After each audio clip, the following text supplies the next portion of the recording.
Assalamualaikum and good morning, everyone. Welcome to the Bukit Jelutong Talks by the Bukit Jelutong Residents Association of BJRA. Thank you for joining us this morning, and I am Farhan Rais, and with me are our guest speakers Tengku Ahmad and Tengku Azrin. They have been long-time residents of Bukit Jelutong. They are here today and they are happy to chat with us, actually about Father's Day and the important thoughts of the day. Before proceeding, Tengku Ahmad and Tengku Azrin, perhaps you can talk a little bit about ourselves and both your experiences in Bukit Jelutong. Would you like to start first, Tengku Ahmad? Sure. Thank you very much, Farhan. Bismillahirrahmanirrahim. Assalamualaikum warahmatullahi wabarakatuh. And a very good morning. Uh, Hi, everyone. How are you all? I'm Tengku Ahmad Tengku Kasim. Uh, we have been living in Bukit Jelutong since 2008, and after 2 years after that, I was appointed as the counselor for Majlis Bandaraya Shah Alam. Uh, and then prior to that, when I was in Bukit Jelutong, there are only a few commercial centers in Bukit Jelutong, namely, few places only like the Pangkit, the Bayu, Plaza Jelutong, where there is now the what is the Jaya Grocer, well-known Jaya Grocer. Then there's nothing much. I mean, during that time, I know you're talking about 15 years ago. But if you compare it 15 years ago and now, there have been so much developments in Bukit Jelutong. See a lot of condominiums, apartments coming up like Radia, Surya Bukit Jelutong, the Tivoli, Renai Apartments, Rimbun Sanctuary Townhouse, Jelutong Heights, and those semi-dis like Alia, Tara, all these have been coming up. And now Bukit Jelutong is much, much more alive compared to 15 years ago. Then just to recap, when I was the counselor of Bukit Jelutong, I was the counselor for 8 years. We've been living here, coming to 15 years. Half of my time in Bukit Jelutong, I was the counselor. So that means a lot of things during my tenure as the counselor. I've been doing a lot of things. Uh, you know, uh, we've been organizing Hari Raya gathering, Chinese New Year gathering, having dialogues with all those residents, JMBs, events like we have organized mini marathon, the treasure hunt, night cycling with the police, demonstration having fire demonstration with the bomba, anti-dengue campaigns. At one time, Cuba, you know, uh, showed very high statistic of dengue because of this radio development. Dialogues with excos and aduns, gotong royongs, participation in mini ZB, that means organized by MBSA, and I among see. other things, putting up spotlights at the North Point. That is where a lot of gathering has been done. Just That, for a short that's a time. that's a Yeah. lot of activities, yep, done in Bukit Jelutong in the past few years. And what about you, Tengku Azrin? Yeah, Anything about I your remember. BJ experiences? Thank you, Farhan. I remember when the first time we moved here 15 years ago. I think the first thing that I did was I took a bike ride from Menara to Merab, and I remember seeing a lot of New Zealand cows under the TNB power line. A lot of cows on there. That is where the Jelutong Height is now. Last time there were a lot of cows. Now there's no more cows. There's like a farmland. I think that there's an Indian man who's handling all the farm there. That was 15 years ago. Then the COVID and the pandemic uh, hit us hard, whole Malaysia, and I was Mhm. retrenched. And then I think I helped the community out by helping our councillor Chi Izwan by becoming the honorary secretary. And um, I'm really impressed with Kejurutung community where they really come together during hard times. We have so many food banks in Bukit Jelutong during PKP time, COVID time, during the MCO. We have one in Petronas, another one is in Maidin, Bukit Jelutong, BJRA by Encik Arifin and our councillor, Encik Izwan. And then another one is in um, sekolah Bukit Jelutong, in masjid, in Jelutong Timur, and in San Surya by our Ado initiated by the residents. There's a lot. I think there are around 7 food banks at the time. And even in Asam Pedas, Yeah. also we have another food bank. And not only, and we really help each other. Even Wow. earlier this year, we have a lot of flash floods around Bukit Jelutong. And although Bukit Jelutong is not affected by the flash flood, but neighboring areas are all affected by flash flood. And Bukit Jelutong residents really help out. We can see Bukit Jelutong residents everywhere in Batu Tiga, Tol Bukit Jelutong, help residents working together with the masjid to coordinate and BJRA, coordinate and help lah. Even going to Section 13, everywhere in Polytechnic, and I'm I'm very I'm proud to be living in Kijiruto. Yeah, it's very interesting to hear a lot of events and activities going on in Bukit Jelutong for you. It's such a vibrant community. I must admit, growing up in Bukit Jelutong myself has been a very good experience because we get to socialize with everybody living within the community. I remember doing a lot of things where we go to in Malay we say gotong royong, where we clean up the parks, clean up the areas, and then there's this recycle center that I used to go to almost every Mondays and Fridays, and we used to clean up all the recycled items that all the Bukit Jelutong people collect there. And then we did other things like we organized some walks in within the neighborhoods too. And now there's this newest edition of the Bukit Jelutong Community Orchestra where many of the Bukit Jelutong residents are playing music together almost every week. Yeah. So talking about the events that have shaped yourselves into the relationship of father and son, would you like to share any ideas, events, or even any advice for Tengku Azrin to say to all of us today, or of you, Tengku Ahmad, if that you are the best dad ever, as the title of our event talk today is about? Yeah. Okay. Oh. Thank you, Farhan. Um, I remember during my university days, the late Allahyarham Awang Datuk Dr. Awang Had Saleh used to remind the students of University Utara Malaysia, uh, be like a rice stalk. It bends lower as it's laden with ripening grains. Or in the Malay word proverb is, ikutlah resmi padi, semakin bertunduk, semakin berisi, semakin tunduk. So the in the other way of putting it is that the more knowledgeable you are, the more your contribution and humility to society. I believe in this notion put up by Datuk Dr. Datuk Dr. Wang Hasaleh, uh, that we have to be uh, uh, you have to be very at one time knowledgeable, but at the same time you have to be down to earth person. You don't have to show that you have all these things.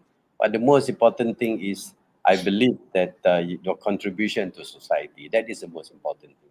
And I also remember at one time during my days with MBSA, I was given the opportunity to address in the monthly gathering, you know, organized by the audit department, where I was the chairman of the audit committee at that time.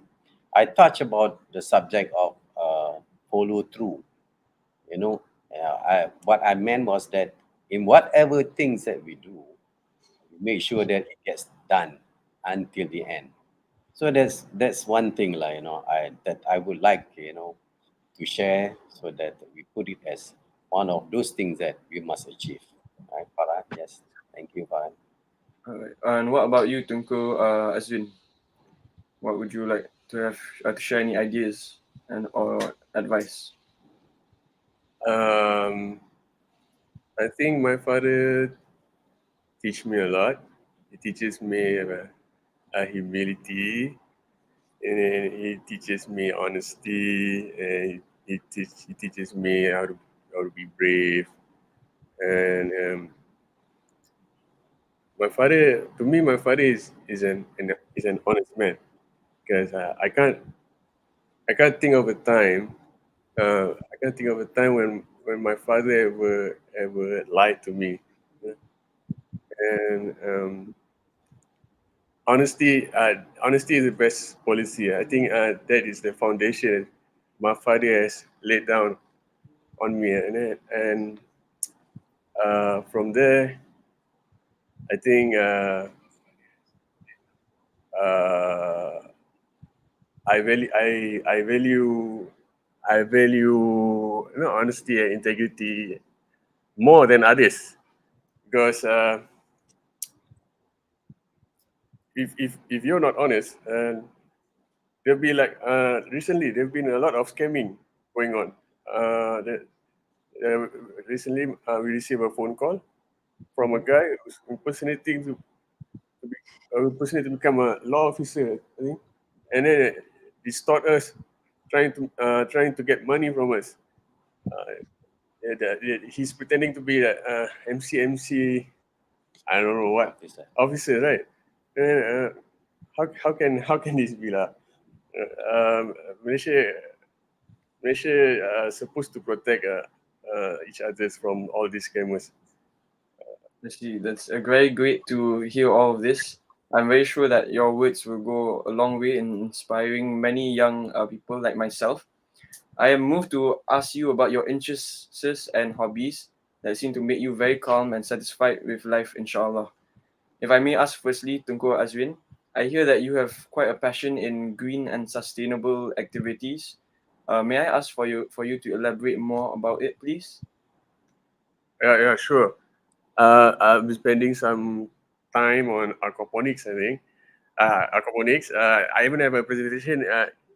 If I may, how Yep. do I share my presentation with? Okay, Uh, you share. can yeah, you can best share that, and then I will just open it here. Yep. Okay, wait.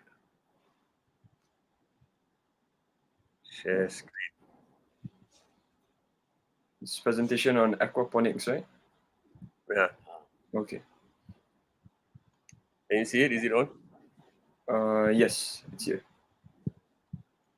Okay. Okay. Aquaponics is uh, an a sustainable system combine both aquaculture and hydroponics. What does that mean? Aquaculture is where you start breeding fish, and hydroponics is you start growing plants without without the soil. You you grow plants mainly with sunlight and water. That's it.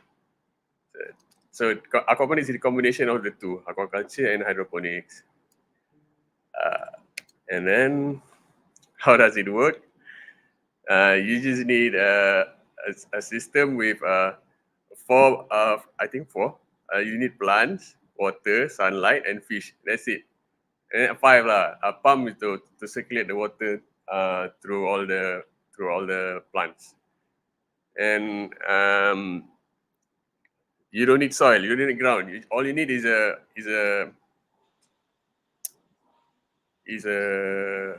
fish tank, and then a grow bed. Anything made of HDPE or HDPE. I recommend HDPE.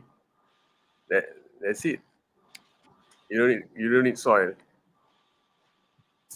And from my experience, aquaponic plants, the greens grows faster than on ground because the roots are always water.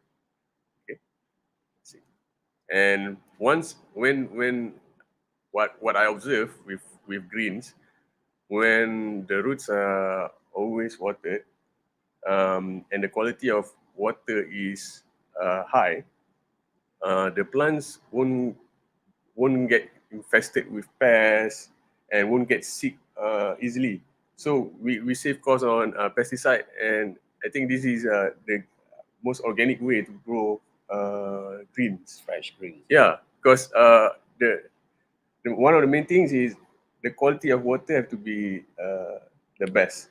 So if you want the best quality of water, you have to take care of the things that is clearing the water. This is the bacteria. So that one you can read more on that maybe. And this is some of my experiments during my free time.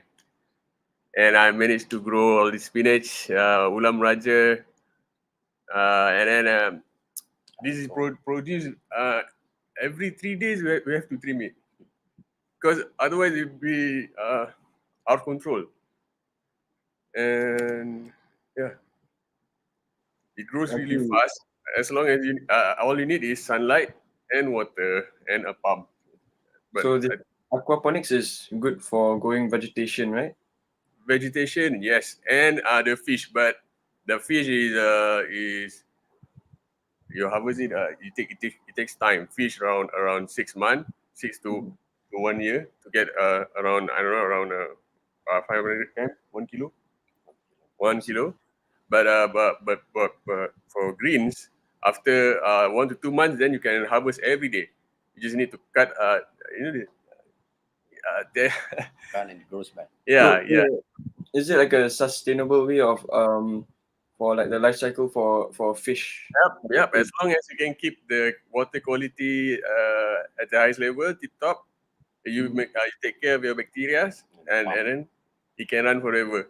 So then like for the fish when they breathe in through the oxygen bubbles in the water and then Yes, they will yes, let out the carbon dioxide and then that carbon dioxide is it useful for these plants or these plants will usually use the carbon dioxide in the atmosphere?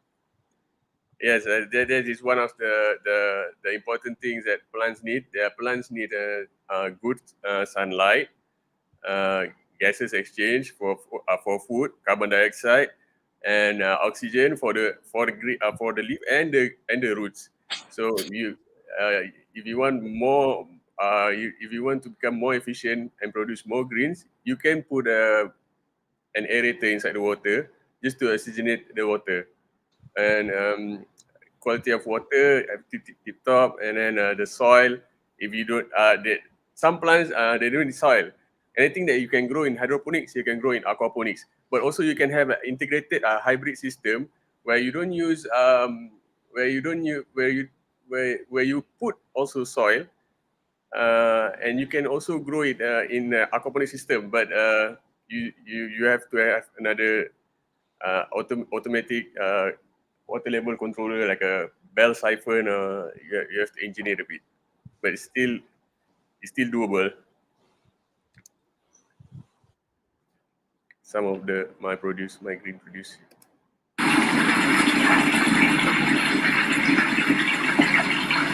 So to the left, you can see this is you need the sand, the gravel. The gravel is the housing for bacteria. Bacteria is the bridge between fish and the greens. Bacteria is our orang tengah, our broker. Bacteria is the most one essential in the system. You have to take care of bacteria. That's it. That's it. Oh, that's a very useful. It's a very good information that you've shared with us, Tengku Azrin. It's Uh, quite an idea to go into aquaponics in order to be self-sustaining and making our own food. We can especially be more prepared in the event of a disaster, just like how the floods recently had come, which is vulnerable to crops that most farmers in Malaysia have to grow. An example like the coronavirus that has been going on for the past 2 years, and which has led us to this recent pandemic and a shortage in food. This is aquaponics looks like a good innovative idea of how we can rely upon if there is any difficult access to food in the future. So, Tengku Ahmad, you can see that Tengku Azrin has been driven into action that sends important messages to us as a community. Can you please advise us with all of your personal and professional development that you have gone through? Let us know what is important in life in order that everyone can see us as a good individual so that all around you, people might refer to you and simply say, the best person ever. Thank you again, Farhan. Uh, well, after a good discussion that we've been going through, uh, I to me that I always told my children, be a God-fearing person. That's the most important thing. And when you are a God-fearing person, then whatever you do, you will be guided to a straight path. That's the most important thing. Be a righteous person who always fight for what is right and avoid wrongdoings. And then doing things out of sincerity with noble intentions and always have respect for people, especially the elderly. Always remember, as what is I would like to share what is narrated in the Quran. Every one of us is a leader, either at work, with your downline, or as a family head, or any kind of leadership. At one point or the other, as a leader, you are answerable and accountable for all your actions, and their effect for those under you. So make sure you lead them in the right path or direction. Thank you, Farhan. So Tengku Azrin, do you have any comment to say about what Tengku Ahmad has just said? Yeah, regarding be a God-fearing person. Remember related to what I just said just now. Honesty, my father value honesty because um, whatever we do, God sees you. So whatever, anything, even if you're doing inside your house or some other house or inside an office, uh, whatever you do, God sees you. So just be true to yourself and try not to try try not to lie. Be honest. That's that's one of the things. And then when I was younger, I used to take fights. I pick up fights with my friends and do all these silly things. And my father always advised me that don't mistreat your friends because I was bossy. I was arrogant, and and my father advised me again, don't mistreat your friends. You know, why are you treating your friends like this? You shouldn't mistreat your friends. Would you like it if your friends mistreat you? So you should treat them the same way, like how they you want them to treat you. You know? So that my father always say that, and that teaches me empathy and humility at the time. And what else? I think a lot. My father teaches me a lot. I have nothing but respect for my old man, and yeah, hope happy Father's Day, and I wish good health, live long and prosper. That's all. Thank you, My Azrin. father. Yeah. So that's very good and very helpful for many of us out here. And also, I was actually quite curious about the aquaponics, about how you got into it, because as for myself, I am actually still studying, and hopefully, I'm very interested in going into mechanical engineering, inshallah, in the future. So then I Inshallah. was wondering, like, from an academic journey, how did you suddenly find yourself in being more passionate in aquaponics? Oh, Like, what were you studying before, and do you think like what you've studied in your student years is completely different from what you're doing now and involving this aquaponics? I was a aircraft mechanic in Malindo Air, but then PKP time, COVID time, I was retrenched, and then I changed field into computer. But aquaponics is no difference from what you'll be learning mechanical engineering. You'll be learn fluid dynamics or about how water works, and you can integrate it with the system Once you're an engineer, you can do anything. It's all up to you, and all the resources are online. It's a matter of researching a bit, because but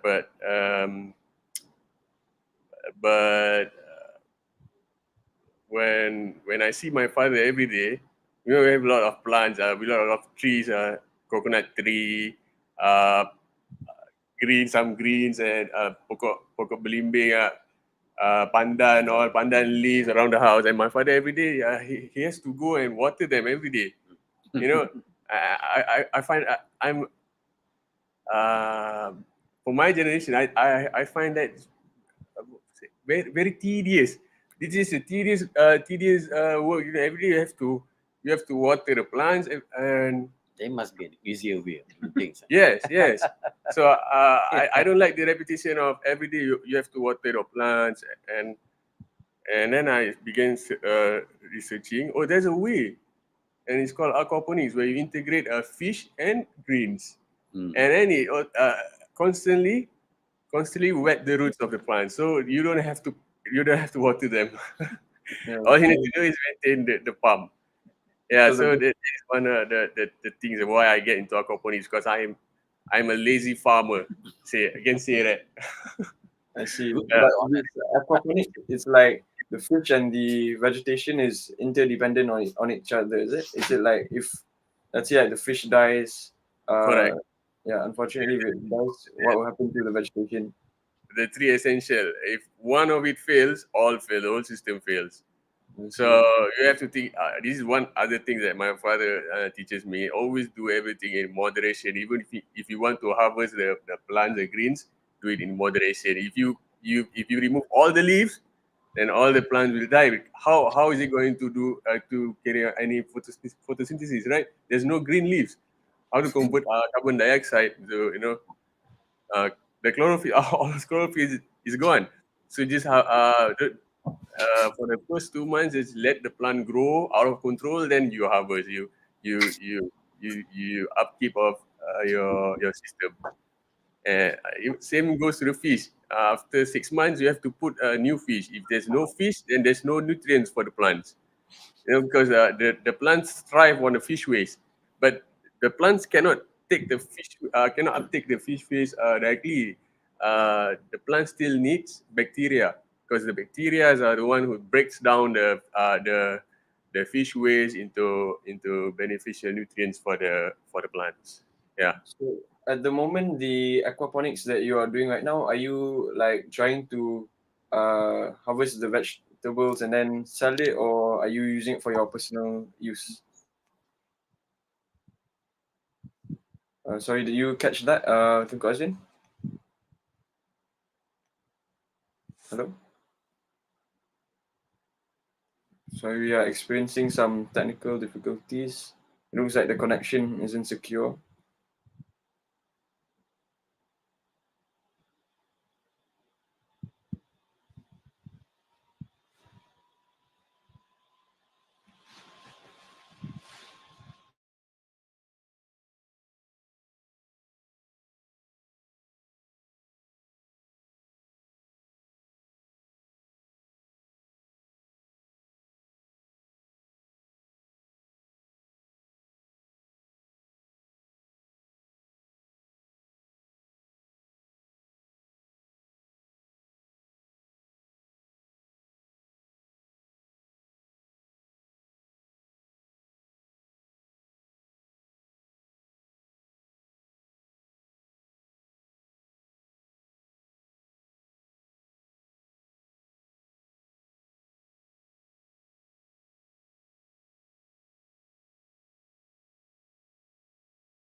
Hello?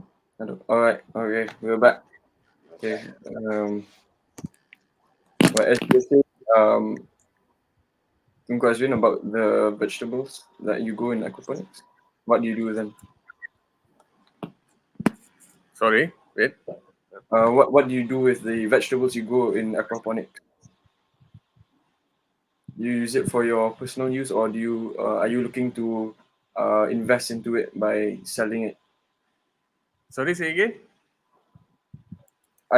What do you do with the vegetables you grow in aquaponics? Are you like using it for your personal use, or are you looking to invest into it by selling it to the public?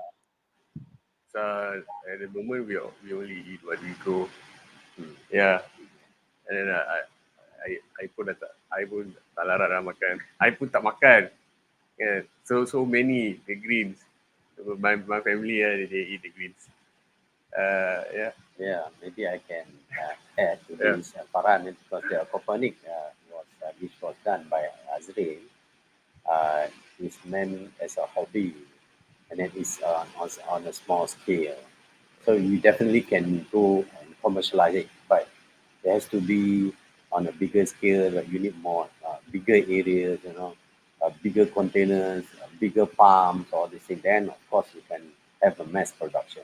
But as far as what has been showed by Tengku Azrin just now, are all meant for domestic or house consumption and a personal consumption. Yeah. It can be commercialized. Coming back to what you said now about food security, right? Yes. This is one of the ways for food security during exactly for contingency plan, I think, for even for disaster like COVID where you cannot go out. I think we are also about to face a food security problem. Food, We are. yeah, because of the pricing and can start looking up into aquaponics. Not Everyone, only that, I may add, there are, this system have been successfully implemented inside buildings. One is in Cheras. I've visited the place, and the whole level has been planted with a system where they plant, vegetables inside the building, rows and rows, and it's being used and being sold into hypermarkets like Giant. So Yeah. So they it's, are doing like indoor farming, right? yes, it's indoor farming without sunlight, but with proper lighting. yep, Yeah. You use like these ultraviolet lights, right? yep. Yeah. One of it, I've yeah. seen I've seen Artificial some videos on I think it looks similar to aquaponics in Singapore where they are actually growing some like vegetables and all, and I've seen that they are trying to do like genetic engineering to make artificial food. I've heard about some stories about that in Singapore, which looks very interesting. Yeah. yeah, yeah. And then for the aquaponics, do you is it like so usually you do it in like in your free time? That means you do like something else on the side, is it? I'm studying computer science, but I don't have time to water all the plants, so that's why I have the system, and that's about it. But one thing you have to make sure about this aquaponics system, make sure the pump is running. Yes, Yeah, once the pump is out, then you'll be facing problem with the system. correct. A lot of technicality is involved. You need to Yeah. read. You need to read. Yeah, my advice is for everyone who's starting out aquaponics is to try it yourself first, small scale. But small scale, if any one of the essential fish or plants fail, and it will crash faster. So Mhm. I don't know. Just try it yourself first. Just try it yourself on a small scale, so minimize your loss. See? And just to add further, I think a three group of youth organization visited our home actually and viewed this. And at that time, we have a much bigger pond, with the fishes and veggie. And they're so impressed. And we just showed them, and they touched even the fish, and they took some bites on the ulam. So, but everything is some of them, the one that lead the team inform us that somebody has been aquaponic for the past 6, 8 years and they've still been facing problems technically. So, but they're quite impressed, and yes, it must be technically part of it is technically inclined to really learn and keep abreast of what's happening as far as aquaponic is concerned. Yep, yep. So So, if you so have a, yeah, sorry, uh, wait. you can go on. It's okay. You can go on. So like I say, if you have a small system, then you have to very fine tune it, Yeah. because you cannot have too much fish waste, because then one of the bacteria cannot handle it, and the plants cannot handle it, the fish will die. You cannot have too much bacteria, and then the plant roots cannot handle it, and you cannot but you can always have too much you can always have too much plants. I think there's no such thing as too much plants. So I think that's the key, to have a lot of plants inside the system. And yeah, but my father and I have been trying to Fine tune. fine tune the system, and it's a very interesting. My father being very supportive of it, and Mm. getting involved, and all the encouragement that keeps me going. If not, I I'm a lazy person. But my Alright. father keeps me going and keep on motivating. So this aquaponics actually, did you mention that it started after COVID happened? Is it, or like Yeah, how? I spend more time of it during COVID time. Yeah. Also, you started long before, but it hasn't. You haven't really paid much Uh, attention to it. yeah. Before COVID, I only read about it. I read on it. I read on the what is the fundamentals of plants, the fish, what fish need, and then I read on, if you are if aquaponics is a new topic. And if you are confused on aquaponics, you can always go back to the aquaculture or hydroponics, because aquaculture has been here for a long time. I think I know since the beginning of time, people been breeding fish. So you can read more on aquaculture, and then if you are having difficulties with plants, you can read more on hydroponics, because hydroponics also there's a lot of writing on it, and you can integrate both of the system yourself. Wait, Because so what aquaponics, there's not much of articles online. what makes Yeah, the difference between the hydroponics and aquaponics? Is it like the hydroponics doesn't involve water, or is it like very similar but they just don't involve water, or what? Aquaponic and hydroponic, yeah. because hydroponic is just vegetable. And the nutrients, Yeah. they use hydroponics. They use A and B fertilizer. These A and B fertilizer, they are not organic. You cannot rear fish inside A and B. You cannot drink A and B fertilizer, you'll die. But for us, aquaponic, the water is safe. You can drink the water from where the fish are living, and the fish is the proof that the water is safe. Yeah, the fish is not dead. So the greens are growing. This is the definition of organic. There's no pesticide. So that's the main difference between hydroponic and aquaponic. Because hydroponic, the fertilizer is A and B. So like in the aquaponics, if you like ever use the fertilizer is usually there to help the vegetables grow. Is it like faster or like healthier or what? Aquaponic doesn't use any fertilizer. Aquaponic relies on fish waste. Whenever Oh, the fish pee and poo, and all this pee and poo goes. We provide an area for the bacteria to cultivate, and we use that. Like currently, we use gravel. Last time we used K1 and all. We're going back to nature.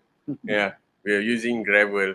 That's the best housing for bacteria, and the bacteria is working hard for us, producing a lot of heat and breaking down all these fish waste, fish poo and pee, the urea, the oh, ammonia. The one thing, the fish waste is very dangerous. If you don't process them, it will kill the fish. So the only thing that is processing them is the bacteria. So take care of your bacteria, take care of your fish, take care of your bacteria, take care of your plants. And there's so many responsibilities. Yes. So Cycle. the hydroponics is the one that depends. Does it depend more on like this fertilizer, or it can go by itself? You can go by itself. No, hydroponics. You need fertilizer A and fertilizer B. You cannot use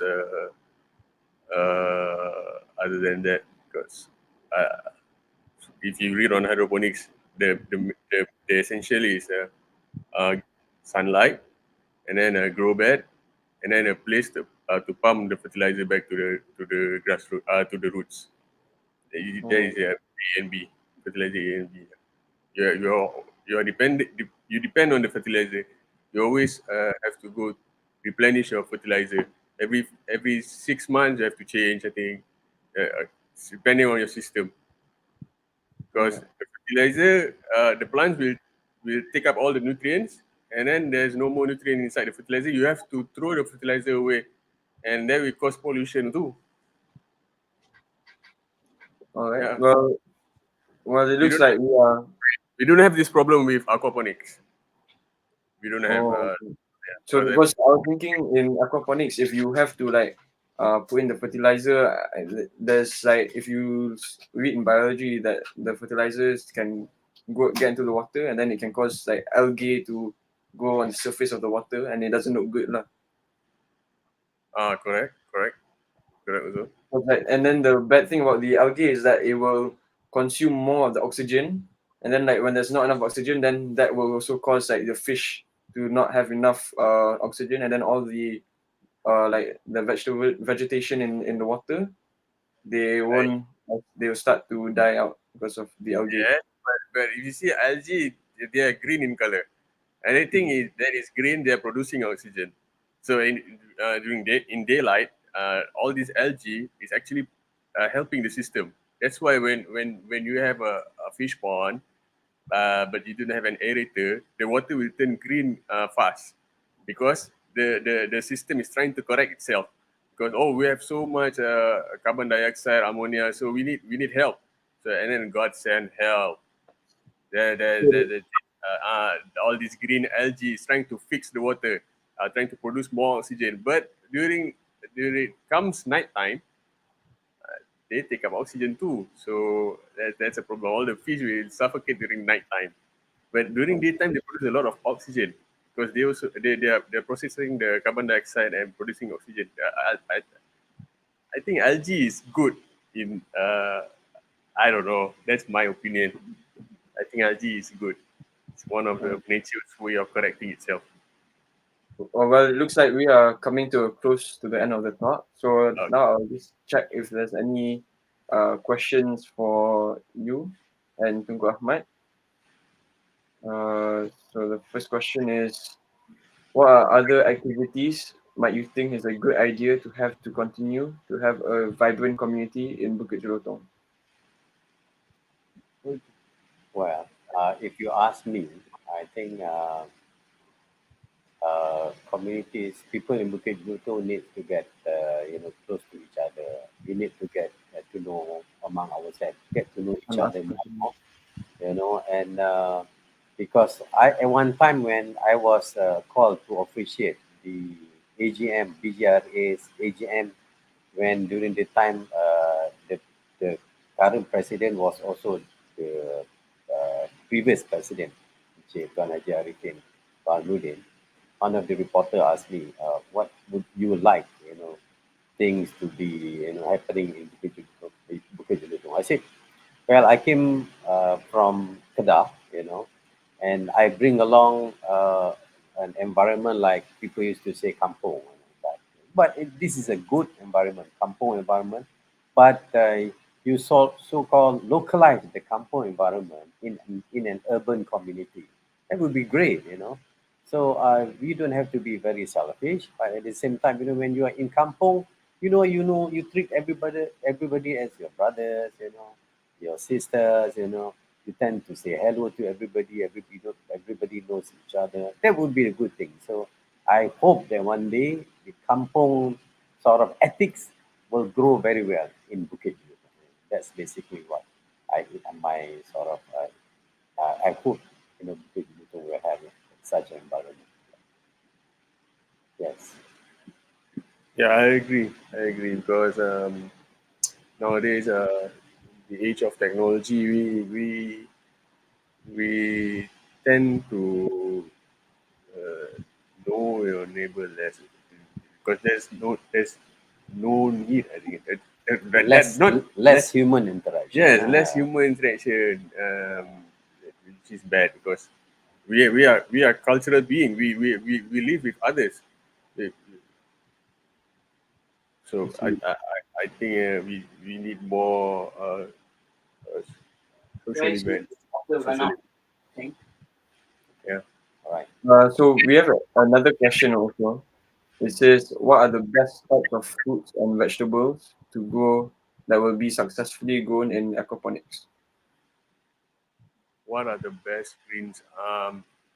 Whatever greens that grow well in hydroponics will grow very well in aquaponics. Example. Examples: green spinach, anything that is uh, um, nitrogen hungry, like all the greens, because Kangkong, for example. leafy plants, all the greens, all these leafy plants, they need nitrogen to produce the greens.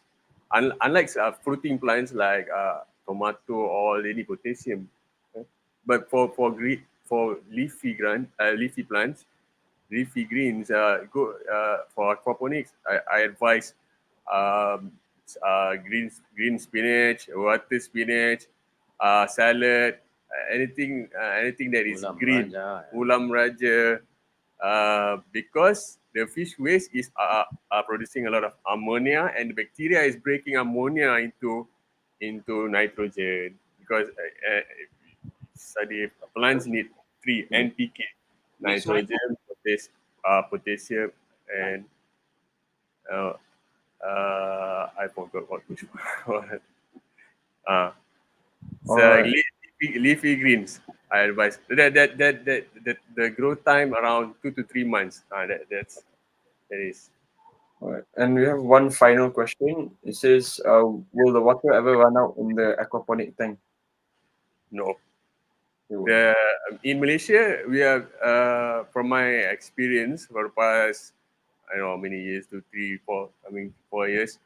Uh, no, you don't have to top up the water unless it's very hot, and then just check the water level 2 to 3 weeks. Just monitor the water level, or during when you are setting up the system, there's a leak anywhere. You see, like there's a leak in the grow bed or somewhere, and then you have problem because the water level, the fish will die.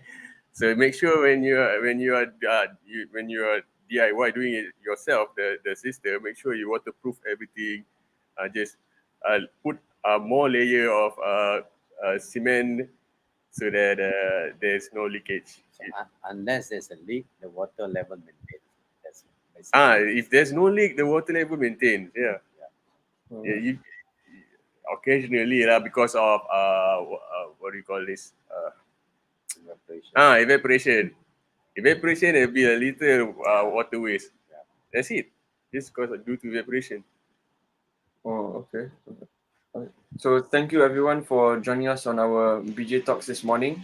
I am Fana Is signing off from Bukit Jelutong Residents Association, and this is Tengku Ahmad and Tengku Azrin who has joined me for this wonderful talk this morning.